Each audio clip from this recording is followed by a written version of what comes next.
Hi all, നമ്മൾ ഇന്ന് UTSC 2024 exam എഴുതിയിരിക്കുകയാണ്. അപ്പോൾ ഇന്ന് നിങ്ങൾ എഴുതിയ ക്വസ്റ്റ്യൻ പേപ്പറിലെ കെമിസ്ട്രി ക്വസ്റ്റ്യൻ ആണ് നമ്മൾ ഇന്ന് ഡിസ്കസ് ചെയ്യാൻ പോകുന്നത്. ഓക്കെ, ദെൻ അപ്പോൾ ആദ്യത്തെ ക്വസ്റ്റ്യൻ എന്ന് പറഞ്ഞു കഴിഞ്ഞാൽ how many moles of oxygen molecule are there in 16.4 gram of oxygen gas ആണ്. അതായത് ഓക്സിജൻ ഗ്യാസ് 64 ഗ്രാം നമ്മുടെ കയ്യിലുണ്ട്.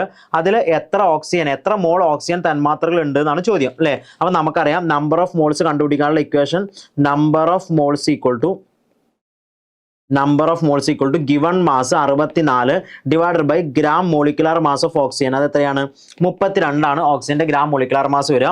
അപ്പോൾ 64/32 എത്ര വരിക? 2 ആണ് ആൻസർ വരിക. അപ്പോൾ 2 mole is the right answer. Okay, then നമുക്ക് അടുത്ത ക്വസ്റ്റ്യനിലോട്ട് അടക്കാം. How many moles are present in 14 gram of helium എന്നാണ് ചോദ്യം. അപ്പോൾ നമ്പർ ഓഫ് മോൾസ് അഗെയിൻ കണ്ടുപിടിക്കാനുള്ള ക്വസ്റ്റ്യൻ ആണ്. Given mass 40 divided by gram atomic mass of helium ആണ് എത്ര വരിക? 4 വരിക. അപ്പോൾ എത്ര കിട്ടുക? 10 കിട്ടുക. So the answer is 10. അപ്പോൾ നമുക്ക് ഓപ്ഷൻ ഡി ആൻസർ ആയിട്ട് കിട്ടും. ഓക്കെ, ഭയങ്കര സിമ്പിൾ ക്വസ്റ്റ്യൻ ആണ്. ഇനി which of the following gas has the highest molar mass ആണ് ചോദ്യം. അപ്പോൾ ഹൈഡ്രജന്റെ കേസിൽ അത് 2 ആണ്, ഓക്സിജൻ്റെത് 32 ആണ്. ഹയസ്റ്റ് മോളാർ മാസ് എന്ന് പറഞ്ഞു കഴിഞ്ഞാൽ ഹയസ്റ്റ് എന്താണ്? Gram molecular mass. Gram molecular mass ആണ് മോളാർ മാസ് എന്ന് പറയുന്നത്. അപ്പോൾ മോളാർ മാസ് ആർക്ക് കൂടുതൽ? ഇത് 2, ഇത് 32, ഇത് 28, ഇത് 44. അപ്പോൾ ഏതാ ആൻസർ? Option D. അപ്പോൾ കാർബൺ ഡൈ ഓക്സൈഡിനാണ് ഏറ്റവും കൂടുതൽ മോളാർ മാസ് ഉള്ളത്. ദെൻ അടുത്ത question, in terms of acidic strength, which one of the following is in the correct increasing order? അപ്പോൾ ഇതിൽ ആരാണ് നല്ല ആസിഡ് എന്നാണ് ചോദ്യം, അല്ലെങ്കിൽ ആരാണ് സ്ട്രോങ് ആസിഡ് അല്ലേ. നമ്മൾ സ്ട്രോങ് ആസിഡ്, വീക്ക് ആസിഡ് ഒക്കെ പഠിച്ചിട്ടുണ്ടാവും. അപ്പോൾ ഇവിടെ വാട്ടർ ഉണ്ട്. വാട്ടർ എന്തായാലും ഒരു നമ്മൾ ബേസിക്കലി pH 7 എന്നാ പറയാ.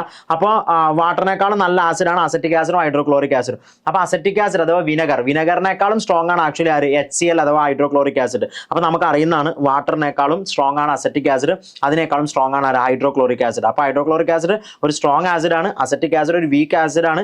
ദെൻ വാട്ടർ എന്താണ്? ന്യൂട്രൽ ആണ്. അപ്പോൾ അമ്ലശക്തിയിൽ ഇവിടെ ഏറ്റവും കൂടുതൽ നമുക്ക് അസിഡിക് സ്ട്രെങ്ത് അല്ലെങ്കിൽ അമ്ലശക്തി ഉള്ളത് ആർക്കാണ്? ഹൈഡ്രോക്ലോറിക് ആസിഡ് ആണ് നമുക്ക് പറയാം. Then the electronic configuration of 3 element x y z as follows. എക്സിൻ്റെതും വൈൻ്റെയും സെഡിന്റെ ഇലക്ട്രോണിക് കോൺഫിഗറേഷൻ തന്നിട്ടുണ്ട്. Which 2 elements will combine to form an ionic compound എന്നാണ് ചോദ്യം. ഓക്കെ, ദെൻ ഇതിൽ ഏതാണ് അയണിക് കോമ്പൗണ്ട് ഉണ്ടാക്കുക? അങ്ങനെയാണെങ്കിൽ അതിന്റെ എന്ത് എഴുതാനാ പറഞ്ഞിട്ടുള്ളത്? Yes, write the correct formula. അതിന്റെ ഫോർമുല എഴുതാനാണ് ചോദിച്ചിട്ടുള്ളത്. അപ്പോൾ ഇത്രയുള്ള 3 മൂലകങ്ങളുടെ ഇലക്ട്രോൺ വിന്യാസം തന്നിട്ടുണ്ട്. ഇതിൽ ഏതൊക്കെ ഘടകങ്ങൾ കൂടി ചേർന്നാണ് ഒരു അയോണിക് സംയുക്തം രൂപപ്പെടുത്താം? ശരിയായ ഫോർമുല എഴുതുക എന്നാണ് ചോദ്യം. ഓക്കെ, ദെൻ അപ്പോൾ നമുക്ക് ഈ പറയുന്ന എക്സും വൈയും ഇസഡും ഉണ്ട്. ദെൻ എക്സ് എന്ന് പറഞ്ഞു കഴിഞ്ഞാൽ 2,4 ആണ്, ആൻഡ് വൈ എന്ന് പറഞ്ഞാൽ 2,7 ആണ്, ആൻഡ് ഇസഡ് എന്ന് പറഞ്ഞു കഴിഞ്ഞാൽ 2,1 ആണ്. അപ്പോൾ നമുക്ക് ഇവരുടെ വാലൻസി ഒന്ന് എഴുതി കൊടുക്കാം. ദെൻ ഇവർ വിട്ടുകൊടുക്കോ അതോ വാങ്ങിക്കാണോ നോക്കാം. അപ്പോൾ 2,4 എന്ന് പറഞ്ഞു കഴിഞ്ഞാൽ അക്കോർഡിംഗ് ടു ഇവന്റെ വാലൻസി ഇവന് ഇനിയും 8 ഇലക്ട്രോൺ ആവാൻ വേണ്ടിയിട്ട് 4 ഇലക്ട്രോൺ വേണം. പക്ഷെ ഇവനെ സംബന്ധിച്ച് 1 ഇലക്ട്രോൺ മതി. വൈനെ സംബന്ധിച്ച് വെറും 1 ഇലക്ട്രോൺ മതി. ആൻഡ് സെഡിനെ സംബന്ധിച്ച് എത്ര ഇലക്ട്രോൺ വേണം? സെഡിനെ സംബന്ധിച്ച് 1 ഇലക്ട്രോൺ കൊടുത്താൽ മതി. അപ്പോൾ ഇത് 1 ഇലക്ട്രോൺ കൊടുക്കുകയാണ്. 1 ഇലക്ട്രോൺ കൊടുക്കുമ്പോൾ അത് എത്രയായിരിക്കും ചാർജ്? +1. ഇവൻ 1 ഇലക്ട്രോൺ വാങ്ങിക്കുക ചെയ്യുക, അപ്പോൾ -1 ആയിരിക്കും ചാർജ്. അങ്ങനെയാണെങ്കിൽ ഇവർ തമ്മിലുള്ള കോമ്പൗണ്ടുകൾ ഏതൊക്കെയാണെന്നാണ് ചോദ്യം. ആദ്യം എക്സും വൈയും തമ്മിലുള്ള കോമ്പൗണ്ട്. എന്തായാലും എക്സും വൈ ഉള്ള കോമ്പൗണ്ടിൽ നമുക്കറിയാം എക്സും വൈയും കൂടെ ഒരു കോമ്പൗണ്ട് ഉണ്ടാക്കുകയാണെങ്കിൽ എക്സിന്റെ 4 എടുത്ത് ഇവിടെ കൊടുക്കുക, ഇവിടെ കൊടുക്കുക. അപ്പോൾ XY4 എന്ന് പറഞ്ഞാൽ ഒരു ആൾ ഇവിടെ ഇല്ല, XY4 ഇല്ല. അപ്പോൾ അങ്ങനെ പോസിബിലിറ്റി ഇല്ല. ഇനി എക്സും സെഡും ആണെങ്കിലും അതേപോലെ തന്നെ അതേ കോമ്പിനേഷനാണ്, 4 വരും. അപ്പോൾ അങ്ങനെ ഒരു കോമ്പിനേഷൻ ഇവിടെ ഇല്ല. ദെൻ ഇനി വൈയും സെഡും കൂടി നമ്മളൊരു കോമ്പിനേഷൻ നോക്കുകയാണെങ്കിൽ Y and Z. Then Z 1 electron കൊടുക്കുക ചെയ്യുക, +1, ആൻഡ് വൈ 1 ഇലക്ട്രോൺ വാങ്ങിക്കും, -1. ഈ 1 എടുത്ത് ഇവിടെ കൊടുക്കുക. അങ്ങനെയാണെങ്കിൽ നേരെ ക്രോസ് ചെയ്ത് കൊടുക്കുക. ഈ ചാർജും കൊണ്ടും കൊടുക്കുക, ഈ ചാർജും കൊണ്ടും കൊടുക്കുക. അപ്പോൾ ഏതോ കോമ്പൗണ്ട്? ZY, അതായത് നമ്മളുടെ NaCl ഒക്കെ പോലത്തെ കോമ്പൗണ്ട് അല്ലേ. NaCl ഒക്കെ പോലത്തെ കോമ്പൗണ്ട്. അപ്പോൾ NaCl അല്ല, ഇവിടെ നമുക്ക് വെയിറ്റ് സോറി, ഇവിടെ നമുക്ക് ആക്ച്വൽ കോമ്പൗണ്ട് പറയുകയാണെങ്കിൽ ഇത് ശരിക്കും ആരാ? ഇത് ഫ്ലൂറിനാ. ദെൻ ഇവിടെ 2,1 എന്ന് പറഞ്ഞാൽ ആരാ? ലിഥിയാണ്. അപ്പോൾ ഈ കോമ്പൗണ്ട് നോക്കി ലിഥിയം F ഒക്കെ പോലത്തെ കോമ്പൗണ്ട്. പക്ഷെ അതൊന്നും നിങ്ങൾ ആലോചിക്കേണ്ട, ജനറൽ ഫോർമുല നോക്കിയാൽ പോരായിരുന്നോ? അപ്പോൾ XY is the right answer. Option B is the right answer. വേറെ ഒന്നും വരാൻ ചാൻസ് ഇല്ല. ഓക്കെ, ദെൻ അടുത്തത്, which of the following represent the correct electronic configuration of oxygen? ഭയങ്കര എളുപ്പമുള്ള ക്വസ്റ്റൻ ആണ്. ഓക്സിജന്റെ ഇലക്ട്രോണിക് കോൺഫിഗറേഷൻ എത്രയുടെ അറ്റോമിക് നമ്പർ? ഓക്സിജന്റെ അറ്റോമിക് നമ്പർ എത്രയാ? ഓക്സിജന്റെ അറ്റോമിക് നമ്പർ 8 അല്ലേ. അപ്പോൾ 8 ആണെങ്കിൽ ഇലക്ട്രോണിക് കോൺഫിഗറേഷൻ 2, എത്രയാണ് 6. അങ്ങനെയാണെങ്കിൽ ഓപ്ഷൻ എ. അപ്പോൾ ഇനി പറയുന്നതിൽ ഏതാണ് ഓക്സിജന്റെ ശരിയായ ഇലക്ട്രോൺ വിന്യാസം എന്നാണ്, എളുപ്പമുള്ള ക്വസ്റ്റൻ ആണ്. ദെൻ നമ്മൾ അടുത്ത ക്വസ്റ്റിലോട്ട് കിടക്കുകയാണ്. Which of the following are not ionic compound. അപ്പോൾ ഇനി പറയുന്നതിൽ അയണിക് സംയുക്തങ്ങൾ അല്ലാത്തത് ഏതാണെന്നാണ്. അപ്പോൾ അയണിക് കോമ്പൗണ്ട് നിങ്ങൾക്കറിയാം, ജനറലി എസ് ബ്ലോക്ക് എലമെന്റ്സിന്റെ അല്ലെങ്കിൽ ആൽക്കലി മെറ്റലും ആൽക്കലൈൻ എർത്ത് മെറ്റലും അവരുടെ കോമ്പൗണ്ടുകളൊക്കെ അയണിക് ആവാനുള്ള ചാൻസ് കൂടുതലാണ്. അപ്പോൾ നമ്മൾ അങ്ങനെ നോക്കുമ്പോൾ തന്നെ ഇവിടെ KCl അതേപോലെ തന്നെ NaCl എന്തായാലും അയണിക്കാണ്. ദെൻ അവർ രണ്ടാളും എന്തായാലും ആൻസറിൽ വരില്ല, നിങ്ങൾ അങ്ങനെ ആലോചിച്ചാൽ മതി. അപ്പോൾ ഓഫ് കോഴ്സ് ഇവർ രണ്ടുപേരും, അതായത് KCl NaCl ആൻസറിൽ വരില്ല. അപ്പോൾ ഒന്നുള്ളത് ആൻസർ വരൂല. ദെൻ 4 ഉള്ളത് ആൻസർ ഇതാ ഇവൻ ഒന്നുള്ളതാണ്. ദെൻ 4 ഉള്ളത് ഒരിക്കലും എന്ത് വരൂല, ആൻസർ വരൂല. അങ്ങനെയാണെങ്കിൽ ആൻസർ ഏതാ വരിക, ബി ആയിരിക്കും വരിക. ഇനി നിങ്ങളൊന്ന് നോക്കിക്കേ ആരൊക്കെയാണ്. HCl അപ്പം എന്തായിരിക്കും, കോവാലന്റ് ആയിരിക്കും. ആൻഡ് CCl4 എന്തായിരിക്കും, കോവാലന്റ് ആയിരിക്കും. അപ്പോൾ CCl4 കോവാലന്റ് ആണ്, HCl കോവാലന്റ് ആണ്. So the answer is option B. Then sodium hydroxide is A weak acid, weak base, strong acid, strong base. നിങ്ങൾക്കറിയാം NaOH നമ്മൾ ബേസിന്റെ കൂട്ടത്തിൽ ആദ്യം പഠിക്കുന്ന ആളാണ് അല്ലേ. Na+, OH-, അവനൊരു സ്ട്രോങ് ബേസിന് എക്സാമ്പിൾ ആണ് ഓപ്ഷൻ സി. അപ്പോൾ അവന് ശക്തമായ ബേസ് ആണ് ആര്, ഈ പറയുന്ന സോഡിയം ഹൈഡ്രോക്സൈഡ് അഥവാ NaOH എന്ന് പറഞ്ഞു കഴിഞ്ഞാൽ. ഓക്കെ, ദെൻ അടുത്ത ക്വസ്റ്റ്യനിലോട്ട് ഇറക്കാം നമുക്ക്. A compound conduct electricity in the fused state, the compound is made up of. എടാ ഫ്യൂസ്ഡ് സ്റ്റേറ്റ് എന്ന് പറഞ്ഞു കഴിഞ്ഞാൽ അവരെന്താണ്, ലിക്വിഡ് ഫോമിൽ നിൽക്കുമ്പോൾ സ്വാഭാവികമായിട്ടും എന്ത് ചെയ്യുന്നുണ്ട്, ഇലക്ട്രിസിറ്റി കണ്ടക്ട് ചെയ്യുന്നുണ്ട്. അങ്ങനെയുള്ള ആൾക്കാരെയാണ് നമ്മൾ എന്ത് വിളിക്കുക, അയോൺസ് എന്ന് വിളിക്കുക അല്ലേ. അപ്പോൾ the compound is made up of ions. ഇപ്പോൾ ഫോർ എക്സാമ്പിൾ നമ്മുടെ NaCl ഫ്യൂസ്ഡ് ആകുമ്പോൾ അത് Na+ഉം Cl- ആണ്. അപ്പോൾ നോൺ മെറ്റൽ ആയതുകൊണ്ട് അവർ കണ്ടക്ട് ചെയ്യണമെന്നില്ല. ദെൻ മെറ്റൽസ് സ്വാഭാവികമായിട്ടും ഫ്യൂസ്ഡ് സ്റ്റേറ്റ് അല്ല, മെറ്റൽസ് മെറ്റാലിക് കണ്ടക്ടൻസ് കാണിക്കുന്നുണ്ട്. പക്ഷേ ഇവിടെ ചോദിക്കണം എന്താ, ഫ്യൂസ്ഡ് സ്റ്റേറ്റിൽ കണ്ടക്ടൻസ് കാണിക്കുന്നത് ആരാണ്. അപ്പോൾ അത് അലോയു അല്ല, അതാരാണ്, option B is the right answer. അപ്പോൾ ഓപ്ഷൻ ബി ആണ് അതിൽ കറക്റ്റ് ആയിട്ട് നമുക്ക് പറയാം അല്ലേ. Na+ഉം Cl- ഒക്കെ അയോണുകളാണ്. അപ്പോൾ അയോണുകൾ നന്നായിട്ട് എന്ത് ചെയ്യും, നന്നായിട്ട് ഇലക്ട്രിസിറ്റി കടത്തിവിടും, കണ്ടക്ട് ചെയ്യുന്ന ആൾക്കാരാണ്. ഇനി A molecule of dash contains A triple bond. ഇവിടെ ട്രിപ്പിൾ ബോണ്ട് ഉള്ളതാണ്. അപ്പോൾ സൾഫർ നിങ്ങൾക്ക് അധികം ആൾക്കാർക്ക് പരിചയം ഉണ്ടാവണം എന്നില്ല. ഇനി പരിചയം ഉണ്ടെങ്കിൽ തന്നെ സൾഫർ എപ്പോഴും സിംഗിൾ ബോണ്ടുകളാണ് സാധാരണ എന്ത് ചെയ്യുക, ഫോം ചെയ്യുക. അതായത് സൾഫർ നമ്മൾ എപ്പോഴും സിംഗിൾ ബോണ്ടുകൾ S8 ഉണ്ടാവുക, സൾഫർ. അപ്പോൾ നമുക്ക് അറിയുന്ന ആരെങ്കിലും ഉണ്ടോ നോക്കുക. ഇതിൽ കാർബൺ എപ്പോഴും എന്താണ്, കാർബൺ സിംഗിൾ ബോണ്ടോ ഡബിൾ ബോണ്ടോ ട്രിപ്പിൾ ബോണ്ട് ഉണ്ടാക്കാം. പക്ഷേ ഇത് കാർബൺ മോളിക്യൂള് ചോദിക്കണം. അപ്പോൾ കാർബൺ മോളിക്യൂൾ ചോദിക്കുമ്പോൾ നിങ്ങൾ ഒരിക്കലും ഒരു ഓർഗാനിക് കോമ്പൗണ്ട്, ചില ആൾക്കാരുടെയൊക്കെ മനസ്സിലേക്ക് ആര് വന്നിട്ടുണ്ടാവും, സാർ ഓർഗാനിക് കോമ്പൗണ്ട് ആണെങ്കിൽ ഡബിൾ ബോണ്ട് ട്രിപ്പിൾ ബോണ്ട് ഒക്കെ കാർബൺ ഉണ്ടാക്കൂലേ. പക്ഷേ കാർബൺ മോളിക്യൂൾ എന്ന് പറയുന്ന കേസിൽ കാർബൺ എന്തുണ്ടാക്കണം എന്നില്ല, ഒരു ട്രിപ്പിൾ ബോണ്ട് ഫോം ചെയ്യണമെന്ന് ഒരു നിർബന്ധമില്ല. അങ്ങനെ ഫോം ചെയ്യുന്ന ആളാരാണ്, നൈട്രജൻ ആണ്. N ട്രിപ്പിൾ ബോണ്ട് ആരാണ്, N ട്രിപ്പിൾ ബോണ്ട് N. അപ്പോൾ നൈട്രജൻ ട്രിപ്പിൾ ബോണ്ട് നൈട്രജൻ എന്ത് ചെയ്യുന്നുണ്ട്, ഫോം ചെയ്യുന്നുണ്ട്. So the answer is option B, nitrogen ആണ്. അപ്പോൾ അത് ഭയങ്കര എളുപ്പമുള്ള ഒരു ക്വസ്റ്റൻ ആണ്. ഓക്കെ, ഭയങ്കര എളുപ്പമുള്ള ക്വസ്റ്റൻ ആണ്. ദെൻ നമുക്ക് അടുത്ത ക്വസ്റ്റിലോട്ട് കിടക്കാം. What is the atomic number of an element എന്നാണ് ചോദ്യം. What is the atomic number of an element. Okay, അപ്പം താഴെ തന്നിരിക്കുന്നതിൽ എന്താണ് അറ്റോമിക് നമ്പർ എന്നാണ് ചോദിച്ചിട്ടുള്ളത്. The total number of proton and neutron in the nucleus, the total number of electron in the outermost shell. Okay, നമുക്ക് ആദ്യം definition ഒന്ന് പറയാം. Atomic number എന്ന് പറഞ്ഞു കഴിഞ്ഞാൽ either the number of proton or the number of electron or the total number of electron in the free atom. Ions ആകുമ്പോൾ electron എടുക്കരുത്, free ആറ്റാണെങ്കിൽ electron എടുക്കണം. ഇൻ കേസ് പ്രോട്ടോൺ നിങ്ങൾക്ക് എപ്പോഴും എടുക്കാം, കാരണം അയോൺ ആയതുകൊണ്ട് പ്രോട്ടോണിന്റെ നമ്പർ മാറുന്നില്ല.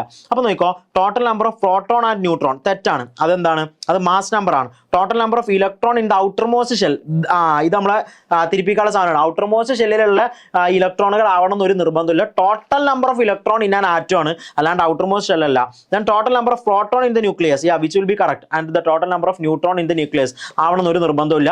അപ്പോൾ ഓപ്ഷൻ സി ആണ് കറക്റ്റ്. അപ്പോൾ എന്താണ് അറ്റോമിക് നമ്പർ എന്നാണ് ചോദ്യം. പ്രോട്ടോണുകളുടെ എണ്ണം, ഇറ്റ് ഈസ് സിംപ്ലി പ്രോട്ടോണുകളുടെ എണ്ണം.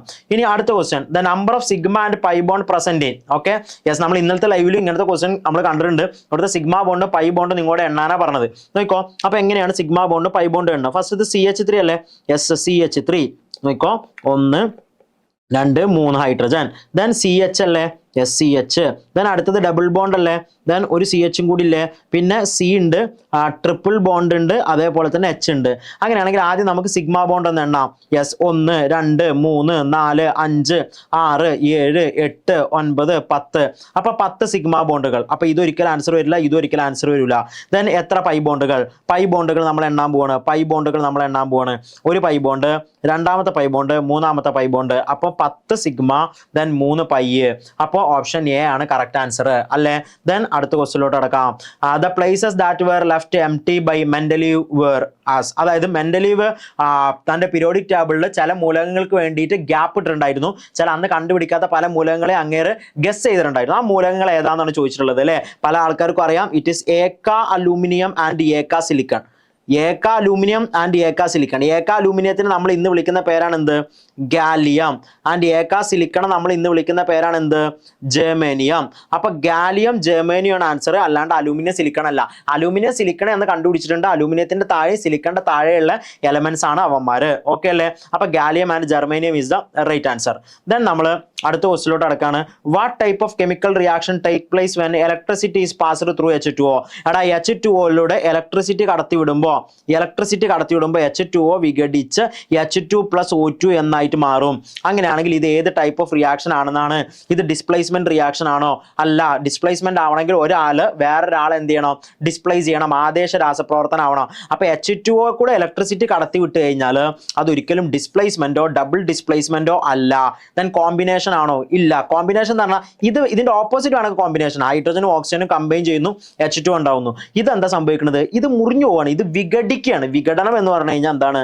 ഡീകമ്പോസിഷൻ ആണ്. So option C is the right answer. It is an example of decomposition reaction അല്ലേ. ഇനി name of functional group present in CH3CO CH3. അപ്പൊ നമ്മൾ സ്ട്രക്ചർ വരക്കുമ്പോൾ CH3 then C double bond OCH3 ഇങ്ങനെ വരിക. അപ്പൊ ഇതാണ് CH3CO CH3. ഇത് ഇവനെ നമ്മൾ വിളിക്കുന്ന പേരാണ് എന്ത്? ഇവൻ നമ്മൾ എന്താ വിളിക്കുക? ഇവൻ നമ്മൾ വിളിക്കുന്ന പേരാണ് എന്ത്? കീറ്റോണ്. അതായത് ഇത് ആൽക്കഹോൾ അല്ല. ആൽക്കഹോൾ എന്ന് പറഞ്ഞാൽ OH-നെയാണ് നമ്മൾ ആൽക്കഹോൾ എന്ന് വിളിക്കുക. കാർബോക്സിലിക് ആസിഡ് എന്ന് പറഞ്ഞാൽ COH ആണ്. ആൻഡ് ആൽഡിഹൈഡ് എന്ന് പറഞ്ഞാൽ CHO ആണ്. And this is C double bond O, അതായത് ketone. Option C is the right answer. Then നമ്മൾ അടുത്ത ക്വസ്റ്റ്യനിലോട്ട് നടക്കാണ്. Which of the following is the correct arrangement of the given metal in ascending order of their reactivity? അപ്പൊ റിയാക്ടിവിറ്റിന്റെ ഓർഡറിൽ ഇവന്മാരെ എഴുതാനാണ് പറഞ്ഞിട്ടുള്ളത്. അപ്പൊ റിയാക്ടിവിറ്റിന്റെ ഓർഡറിൽ ഇവന്മാരെ എഴുതി കഴിഞ്ഞാൽ ഇവിടെ ഏതൊക്കെ എലമെന്റ് ഉള്ളത്? സോഡിയം ഉണ്ട്, മഗ്നീഷ്യം ഉണ്ട്, അയൺ ഉണ്ട്, സിങ്ക് ഉണ്ട്. നമുക്കറിയാം നിങ്ങളുടെ റിയാക്ടിവിറ്റി ഓർഡർ നിങ്ങൾക്ക് എല്ലാവർക്കും അറിയാം. റിയാക്ടിവിറ്റി സീരീസിൽ ഓഫ് കോഴ്സ് ആദ്യം ആരാ? ഏറ്റവും മേലെ ആരാ വരും? ഏറ്റവും മോസ്റ്റ് റിയാക്റ്റീവ് എലമെന്റ് ആരാ? ഇവിടെ സോഡിയം അല്ലേ? സോഡിയം. പിന്നെയാണ് ആര് വരിക? മഗ്നീഷ്യം വരിക അല്ലെ. ദെൻ സിങ്ക്, പിന്നെ ആരാണ്? അയണ വരിക അല്ലെ. Zinc, iron. അപ്പൊ ഇവിടെ ഓർഡർ നോക്കുമ്പോൾ sodium magnesium zinc iron. Option D is the right answer അല്ലെ. ദെൻ ഓക്കെ, അപ്പോൾ option D is the right answer. Then ഇനി നമ്മൾ അടുത്ത ക്വസ്റ്റിലോട്ട് നടക്കാണ്. The number of element in the 5th and 6th period of periodic table are respectively. നമ്മൾ ഓരോരോ പീരീഡിലെ elements, ആദ്യത്തെ പീരീഡിൽ ആരൊക്കെ ഉള്ളത്? ഹൈഡ്രജനും ഹീലിയം. അപ്പോൾ ഫസ്റ്റ് പീരീഡിൽ 2 എലമെന്റ്സ് ഉള്ളത്. ദെൻ രണ്ടാമത്തെ പീരീഡിൽ ലിഥിയം ഉണ്ട്, ബെറീലിയം ഉണ്ട്, ബോറോൺ ഉണ്ട്, then carbon, nitrogen, oxygen, fluorine, അതേപോലെ തന്നെ നിയോൺ. അപ്പോൾ 8 ഇലക്ട്രോൺ ഉള്ളത്. ദെൻ ഇനി നിങ്ങൾ ഇങ്ങനെ ഈ ഒരു ഓർഡറിൽ ഇങ്ങനെ പഠിച്ചു വെച്ചിട്ടുണ്ടാവും അല്ലേ? 2,8,8. ദെൻ അടുത്തത് 4ാമത്തെ പീരീഡിൽ 18, 5ാമത്തെ പീരീഡിൽ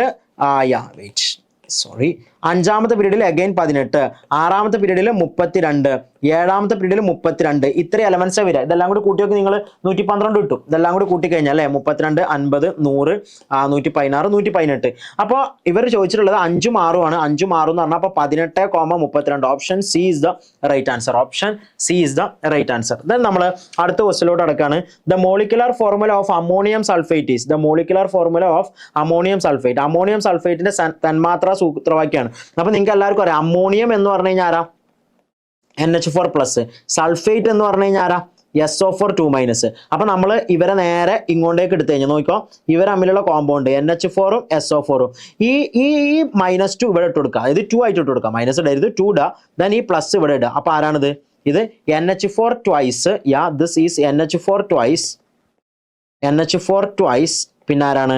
SO4 ആണ്. അപ്പൊ അതാരാ? Option B is the right answer. Option B is the right answer. Then അടുത്ത ക്വസ്റ്റിലൂടെ നടക്കാണ്. Atom which loses 2 electron from its outer shell to form ion. അപ്പൊ ശ്രദ്ധിക്കണം, 2 ഇലക്ട്രോൺ ലൂസ് ചെയ്യാണ്. ദെൻ ആദ്യം ഓക്സിജന്റെ വാലൻസിൽ 6 ഇലക്ട്രോൺ ഉള്ളത്. ഓഫ് കോഴ്സ് അപ്പോൾ ഓക്സിജൻ 2 ഇലക്ട്രോൺ എന്താ ചെയ്യുക? ഗെയിൻ ചെയ്യുക. അതായത് ബാഹ്യതമ ഷെല്ലിൽ നിന്ന് 2 ഇലക്ട്രോണുകൾ നഷ്ടപ്പെട്ട് അയൺ രൂപപ്പെടുത്തുന്ന ആറ്റമാണ് ചോദിച്ചിട്ടുള്ളത്. അപ്പോൾ ഓക്സിജൻ നഷ്ടപ്പെടുത്തല്ലേ ചെയ്യുക, ഓക്സിജൻ എന്താ ചെയ്യുക? വാങ്ങിക്കുകയാണ് ചെയ്യുക. And potassium is an alkali metal. അപ്പൊ അവന് 1 ഇലക്ട്രോണിന് എന്താ ചെയ്യുക? ഒരു ഇലക്ട്രോണിനെ നഷ്ടപ്പെടുത്തുക ചെയ്യുക. ഒരു ഇലക്ട്രോണിനെ നഷ്ടപ്പെടുത്തി കഴിഞ്ഞാൽ തൊട്ടടുത്ത നോബിൾ കോൺഫിഗറേഷനിൽ എത്താം അല്ലേ, നോബിൾ ഗ്യാസിന്റെ കോൺഫിഗറേഷനിൽ എത്താം. And carbon of course 4 electron ഒന്നുകൂടെ കൊടുക്കും അല്ലെങ്കിൽ 4 ഇലക്ട്രോൺ വാങ്ങിക്കും. അപ്പോൾ ഇതെന്തായാലും ആൻസർ അല്ല, പൊട്ടാഷ്യം അല്ല, ഓക്സിജൻ അല്ല. And magnesium is the alkaline earth metal അല്ലേ, രണ്ടാമത്തെ ഗ്രൂപ്പിൽ വരുന്ന ആളാണ്. അപ്പോൾ മഗ്നീഷ്യത്തിനെ സംബന്ധിച്ച് വാലൻസിൽ 2 ഇലക്ട്രോൺ ഉണ്ട്. ഈ 2 ഇലക്ട്രോൺ കൊടുത്തു കഴിഞ്ഞാൽ മഗ്നീഷ്യം ഓഫ് കോഴ്സ് എന്തായിട്ട് മാറും, നമ്മളുടെ നോബിൾ ഗ്യാസ് കോൺഫിഗറേഷൻ അല്ലെങ്കിൽ ഒരു നമ്മളുടെ അലസവാതക എന്തായാലും പറയാ നോബിൾ ഗ്യാസ് കോൺഫിഗറേഷൻ. ഓക്കെ, ഒരു ഇനേർട്ട് ഗ്യാസ് ആയിട്ട് എന്ത് ചെയ്യും, മാറും. അങ്ങനെയാണെങ്കിൽ മഗ്നീഷ്യം ഓഫ് കോഴ്സ് അത് മഗ്നീഷ്യം ആണ്. 2 ഇലക്ട്രോൺ ലൂസ് ചെയ്തിട്ട് ഔട്ടർ ഷെല്ല് എന്താക്കുന്നത്, നോബിൾ ഗ്യാസ് കോൺഫിഗറേഷനിൽ എത്തിക്കുന്നത് ആരായിരിക്കും, മഗ്നീഷ്യം ആയിരിക്കും. ഓക്കെ, ദെൻ അടുത്ത question, the number of valence electron in Cl- ion. Okay, then ക്ലോറിന്റെ ഇലക്ട്രോണിക് കോൺഫിഗറേഷൻ നിങ്ങൾക്ക് എല്ലാവർക്കും ഫെമിലിയർ ആണ്. 2,8,7 നമ്മൾ പറയാം അല്ലെ. 2,7 ആണെങ്കിൽ ഫ്ലൂറിന്, ക്ലോറിൻ എന്ന് പറഞ്ഞാൽ 2,8, എന്താണ് 7.